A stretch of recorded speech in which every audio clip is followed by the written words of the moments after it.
Good afternoon, sir. You better for interview. Yes, sir. Okay, man, you all let back up and you have quadroom. Yes, sir. Yes, sir. I have to wait for Nana like a pilot of your last. The way for Nana love Mama won't get last. Okay, sir.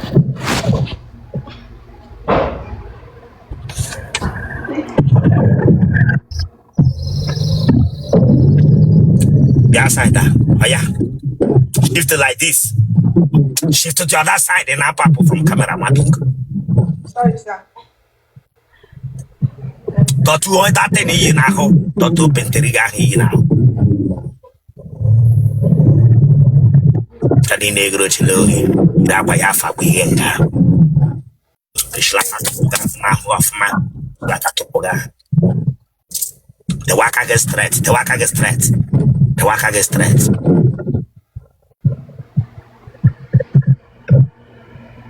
The good hot the fucking down. Don't know. Look at. I said, turn no get le wanya front. Turn no ga pro get. I said, turn off man. Don't the shade that thing off man. Am I here what turning? Eh? Turn and look front. Stand there, look front. Look front. Kwepo tele ade no kan de neji pipi. Akwụkwọ POS aga toilet bashi chiki. Kwa aso Otele no kan de ne use akwụkwọ POS aga toilet clean Otele nche.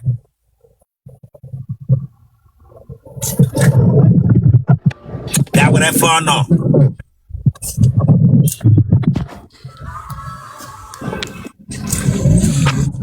The way for that, ni who of man. And therefore, 24. the way for now, ni who of man. 24. Gonna hit you in image. Oh, nose ring.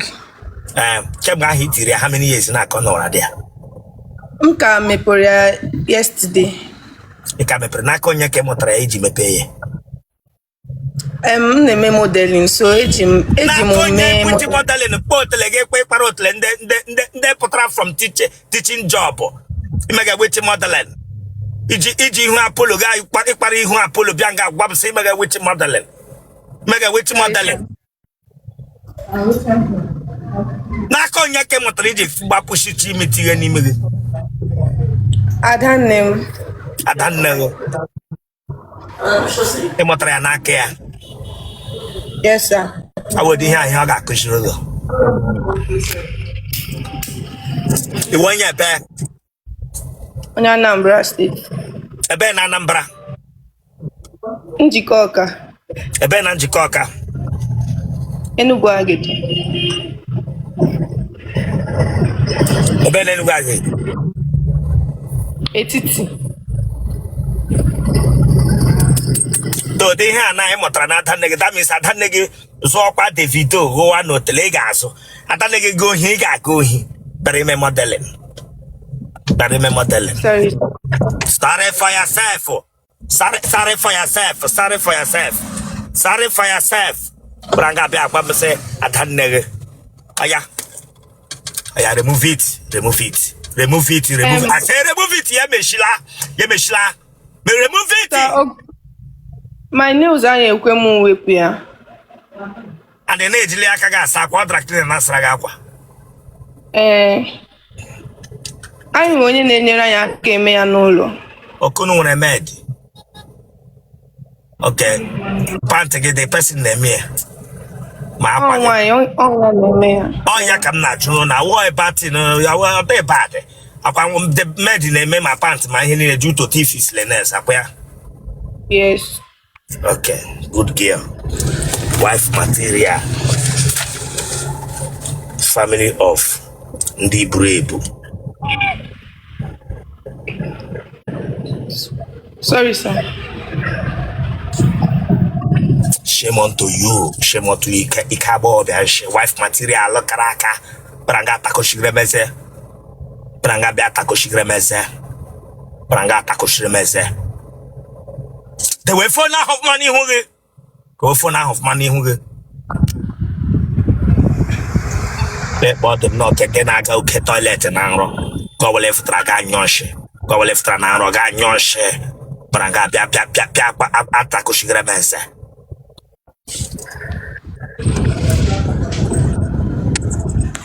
Emma Queen. You're gonna came a she. Oh, I'm not nation, only bunny them missing ya.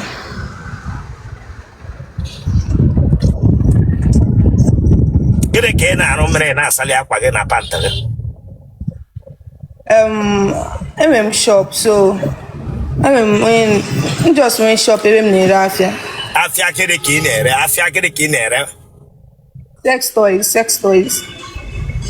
Is it? Sex toys. Never sex toys. Like a sister. Yeah, they go like they go my wife more can know ya. Yeah, they use legu naroge. Okay, when I can use when the woman. No, never shop in the area. Oh, on a guy and the Okay, go on a use way. Mba. Came many in a use when. A mom case use there. So they got chataya. Yeah, what is it? So it's an under them you. How can you tell me my case you use here? Why are you lying? I'll bring you down here if you're not ready for this interview, and I'm not joking here. If you think I'm joking here, he used only ampo. Oh, before I may use it also. Listen, if I find out you are not a straightforward woman, then you go down from my license. You use only ampo, yes or no? Yes. Like you use again. That will put the car on record. That's so cool. That will put there. The way camera get that will put there. Don't waste my time here.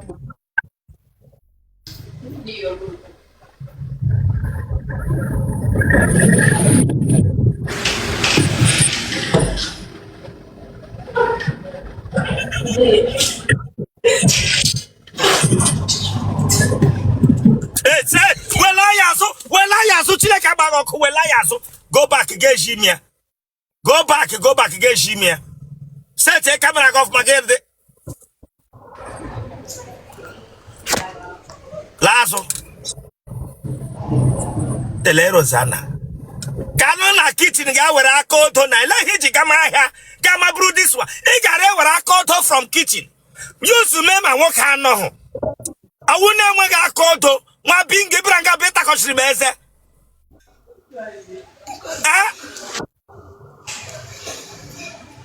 I break that in Kawaiian and Ladia. Go back and break it. Go back again where I destroy Yaya. Destroy it now. Destroy it now. See, destroy Yaya. Destroy Yaya. The letters are how I want to use it. Destroy it. Destroy it. If you don't destroy it, I will just bring you down here.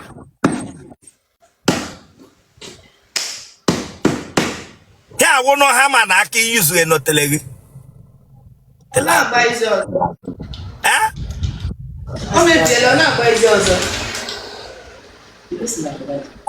Telagula.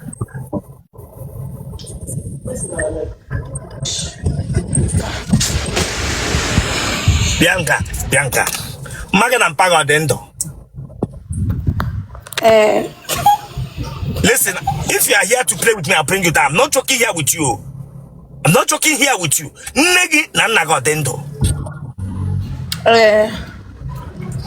Kebehano. Anambra. Get on Yebi. So some be no Una my senior sister. Get on Yebi. Una my senior sister. Ofunnaye. Onye kushige keje ji ha ha no tele. Nere like nere ya so. Ne use ya. Okay. Nwaanyị mere nwa agbọghọ bịa mere obi ụmụ nwaanyị na-apụ ebe ụmụ nwoke nọ.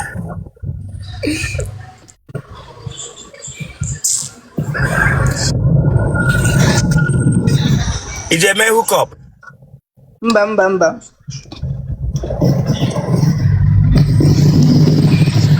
Ije eme short time? Mba. Ka ihe mere n'iji like ị na-akwụ ihe a n'otele gị? Ka ihe mere eji na-eyuzu ya? Ka ihe kpalitere mmụọ gị nwa agbọghọbịa at your age now? Listen, I'm not joking, and if you laugh with me, I will block you. I'm not joking with you. Oh yeah, when I can push that thing in Nanya, yeah, remove it. Remove that thing in Nanya. Remove that eyelashes. I said remove it. Remove it. Sir, I can't remove it now. I just fixed them yesterday. I just did all this. I want to best English. My bingo. No, Emily, sir. Hippopotamus. Best room English. Hippopotamus. I said remove it. Remove it.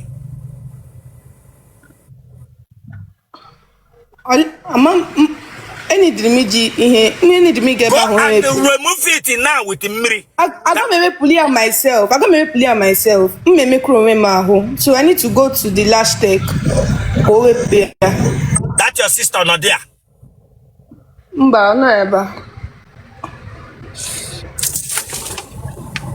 It's a 1 year program. Mba, we promo.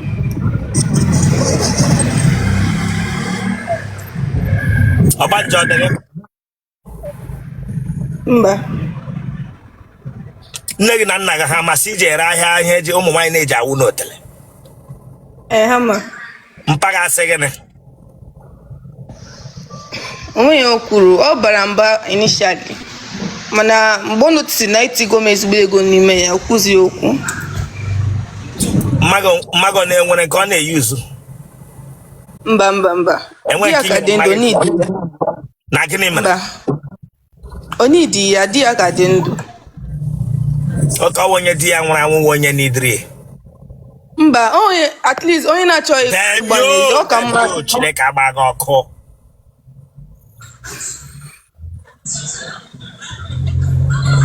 I want to ask you now, at your age now you used to get this thing.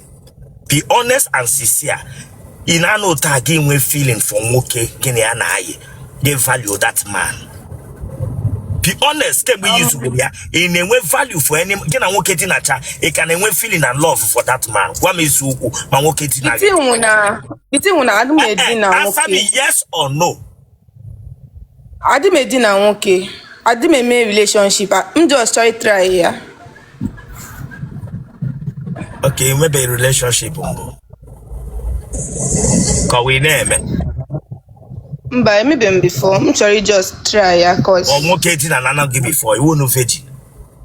I won't move virgin, man. I won't okay dinner. Huh? I won't move virgin, man. I won't okay dinner. How? Or why did I? But oh toy, can you use it? Toy. Okay, Kichi bido break toy we have break really. Okay, although you could can get you use way I get go on.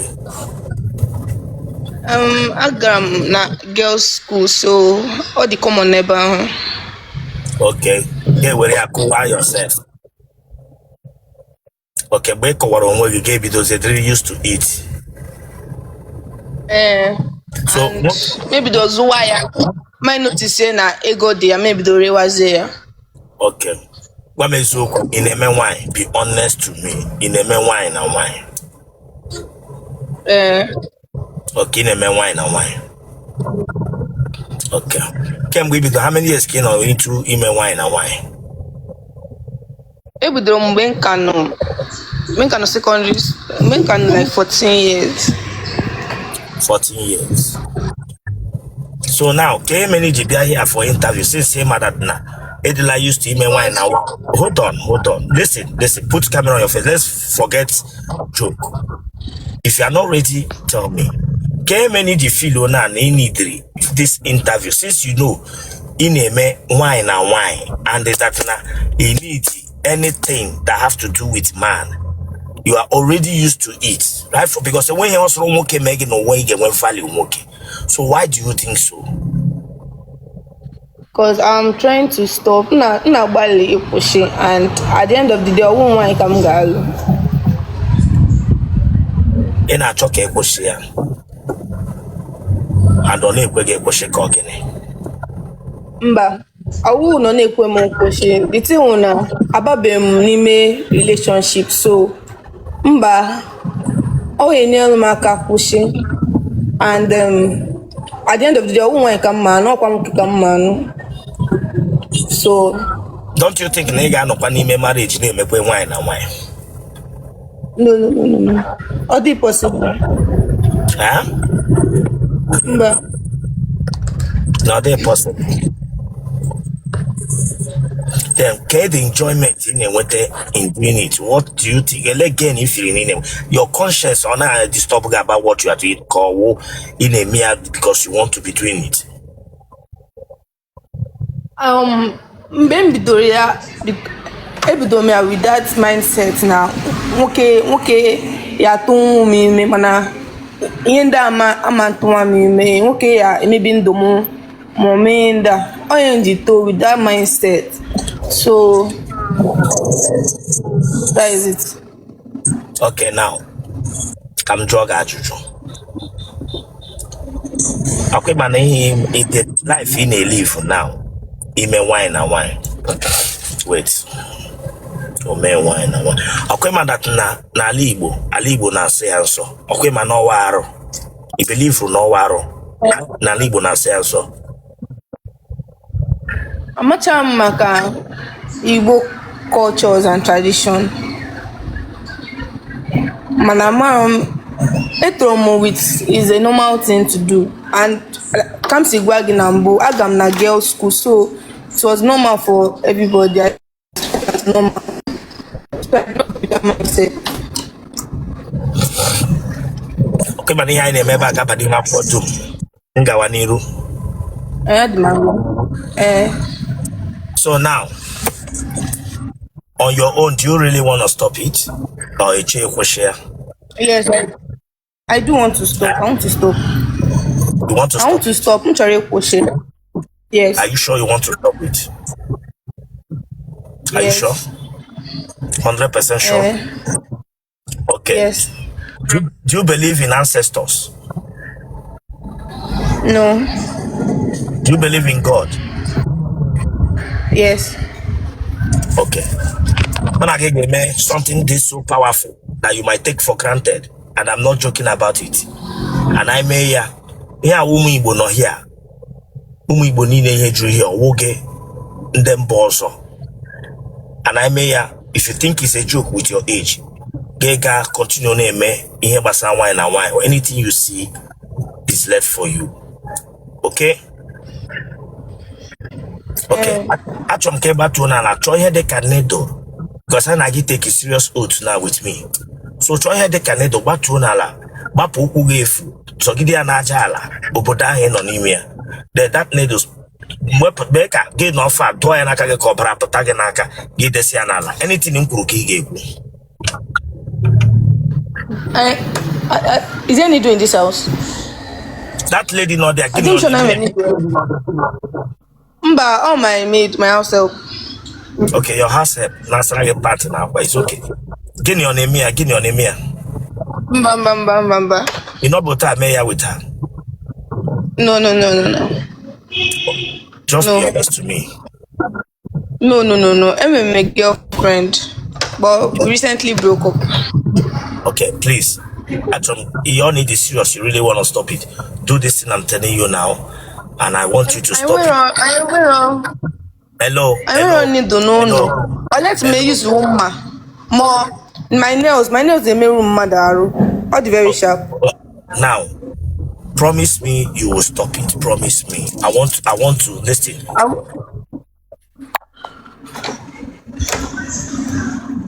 I will stop. I promise. Listen to me.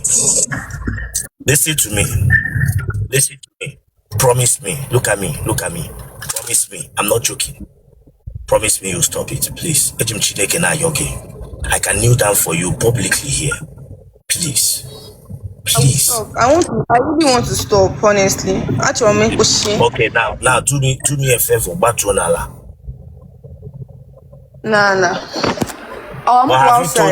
Have you once spoken with your mom and your dad about this? No. You have not done that. No. But you know you're a very pretty girl, and what you are doing, it might destroy you in future. I know.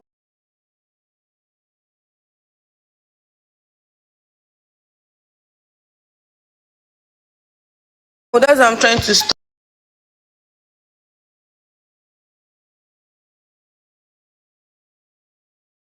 If you are ready, if you really promise me you're gonna stop it. Yes, but perhaps I get try by one on that. If I wanna not check, just do a camera.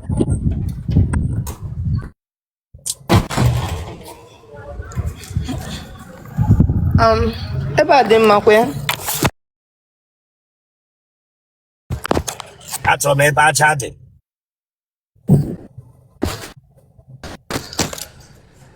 About them, ma.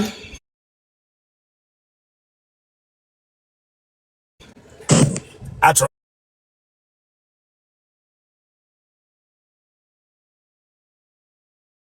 my bad chatting. That's all my bad chatting. Go to where there is sound. I can hear you. Go get bad chatting. Guys will be doing Konala. Okay. Aja deba no.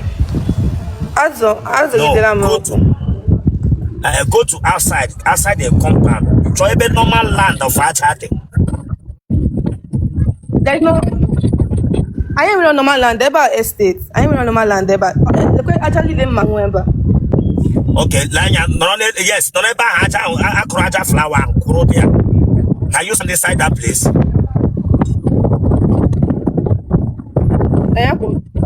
Yes. Stand that place. I'm standing. Okay. I'm standing. Okay, the way camera far. Can you call somebody else to camera? Can you call somebody else to camera? Chidera, come outside. Come outside now. Come outside, you fool.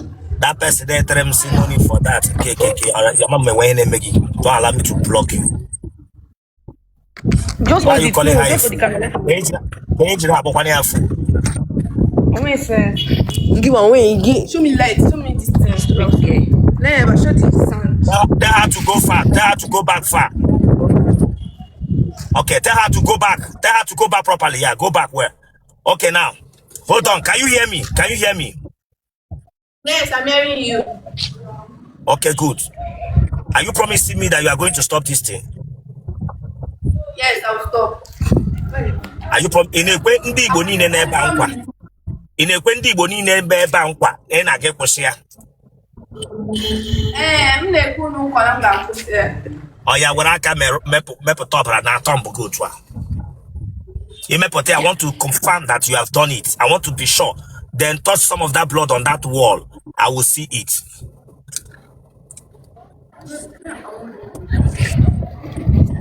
You enjoy yourself.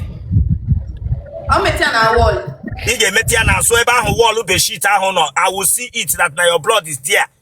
Do it properly so that he can make him see me. I told me no putragana kakangwa hige me.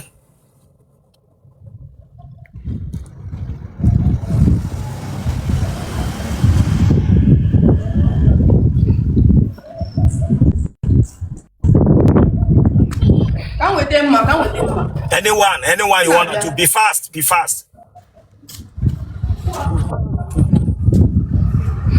See blade here.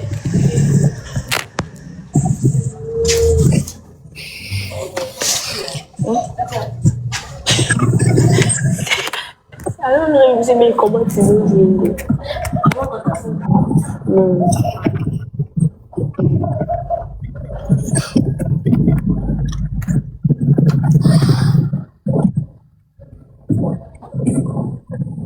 Show me.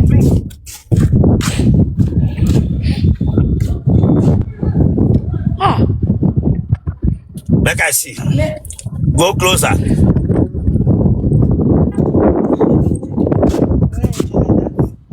This is not blood now. It's blood though. I don't really have blood like that. I'm trying to press it out. Let me see your hand. See it there. I'm pressing it out. Press it and touch another side. It's coming. Where are you going now? Somebody is holding the phone. Where are you? She's coming, like she went to go and break food.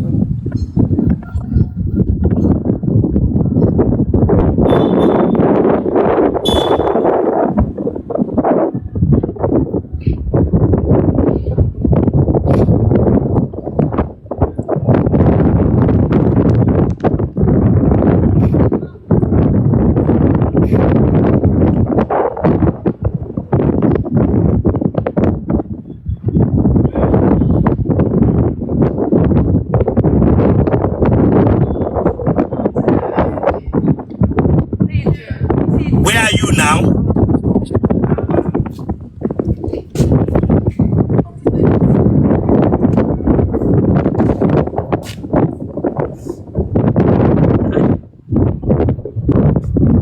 Where are you? I'm coming. I'm trying to open it.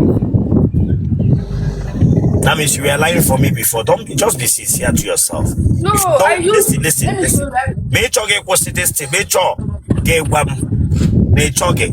It's not by force. I will just bring you down. Not very simple.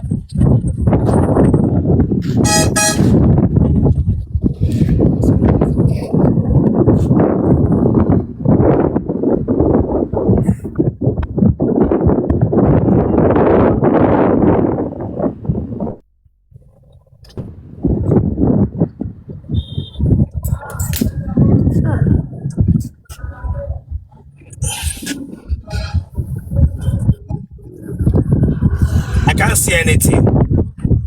Okay, I can see it now. Now, hello, listen. Listen, it's okay. Now listen. Listen to me. What you are going to do, if you don't know what it means a lot. It's very powerful. You want to stop it. You want to stop.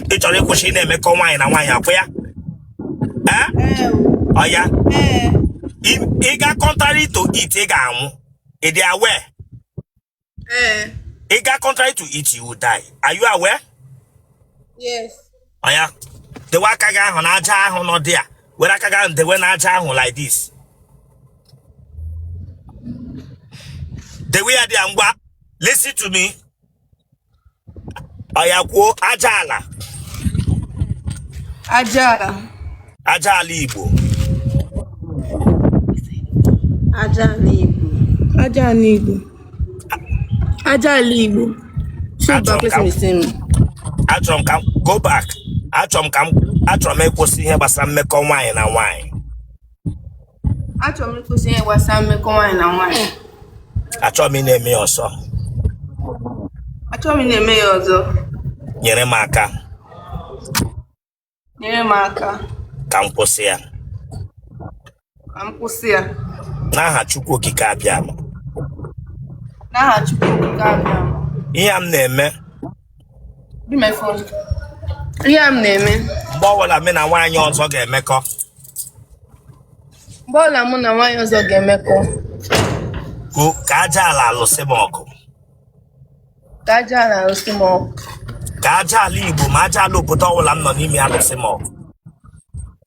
Ka aja ala Igbo alụsị m ọgụ. I don't want them to share my camera. Ka aja ala Igbo na aja ala obodo m nọ n'ime ya ma obodo ọbụla alụsị m ọgụ ma mụ na nwaanyị emekọ ọzọ. Ka aja ala Igbo na aja ala obodo m nọ n'ime ya na obodo niile alụsị m ọgụ ma mụ na nwaanyị ọzọ mmekọrịta. N'aha Chukwu okike abịa ma.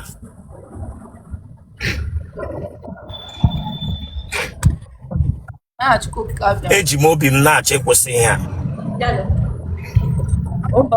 Eji m obi m na-achọ ịkwụsị ihe a. Eji m obi m na-akwụsị ya. Site n'ụbọchị taa gawa. Eji m obi m na-achọ ịkwụsị ya. aga m ahụ nwoke n'anya, nwoke ga-ahụ m n'anya. Aga m ahụ nwoke n'anya, nwoke ga-ahụ m n'anya. Ise.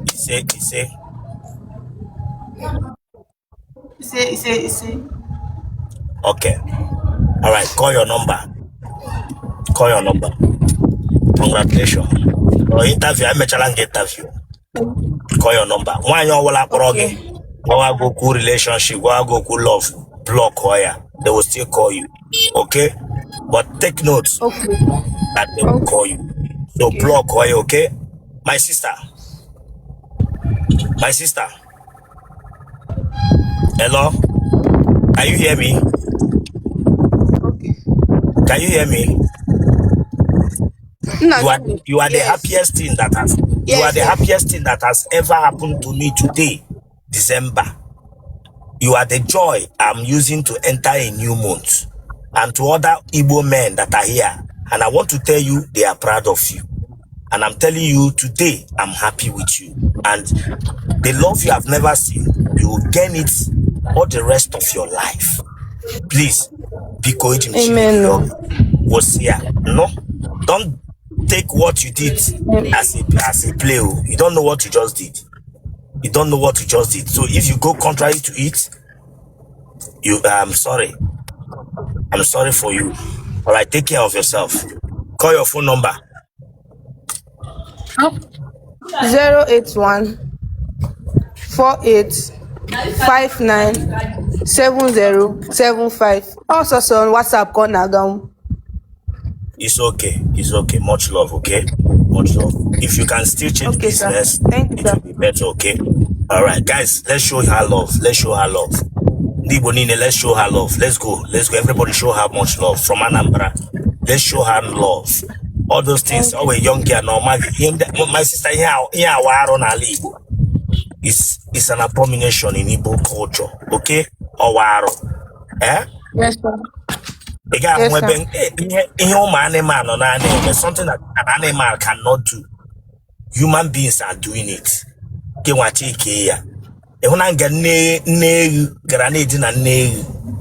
Have you ever seen it? If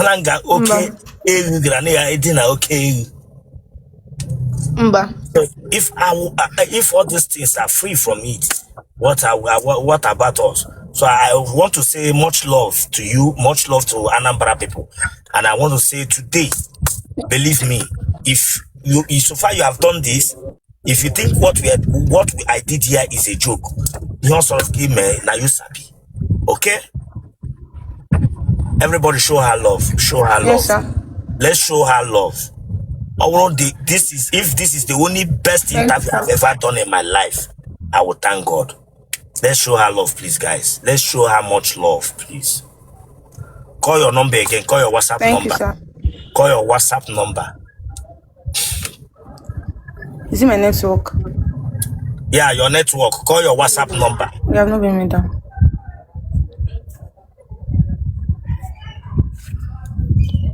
My network is bad.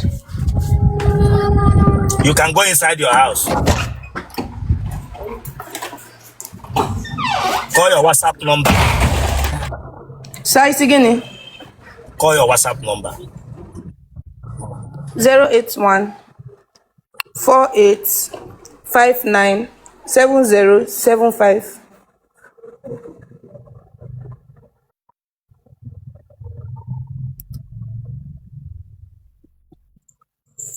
I don't know if it's my network or a busy network. It's your network. Just call your WhatsApp number. 081 48 59 7075. Okay, now everybody that I'm going to give to this girl, show her appreciation, show her love. Most women do it and they are proud of it. She's not proud of what she's doing. To tell you, she meant what she is saying. So, and the Otonona, my sister, ask your mother, ask your father, what you did is so powerful. And if you go contrary to it, you're only because you are on your own. You're on your own. I'm not joking. People that are here will tell you, I didn't force you, I just told you, and you decide you want to change and you don't want it. So, and nobody will use it against you. The past is gone today. So start a new life. Look for a better man.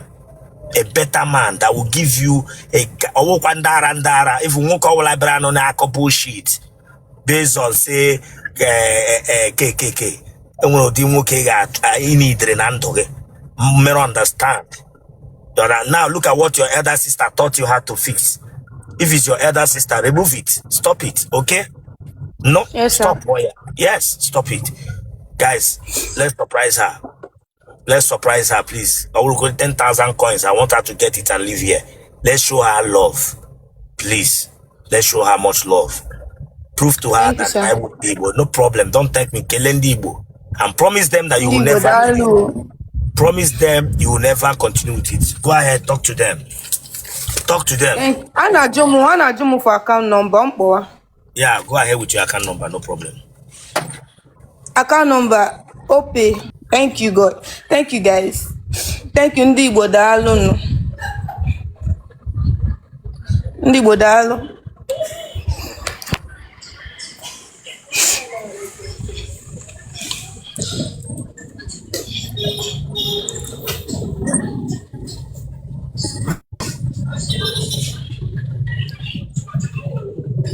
Thanks for the gift, guys. I appreciate. I will change. I will change. Thank you. I appreciate.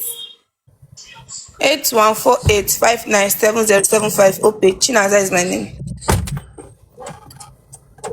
Okay. So now I get my coin. This girl wrote 10,000 at once. So you people cannot do it for me. Unu make this lady wrote 10,000. Onye sini homa de ya mayaba wado.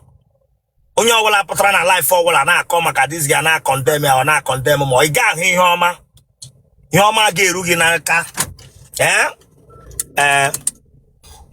If you are my top fan, honye gara na rubbish about this girl na lo siogo basiogo. Go hilu.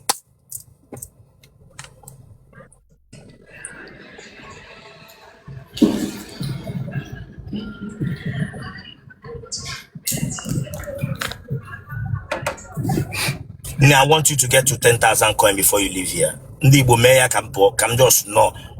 Honestly, some women are here saying they are happy for you.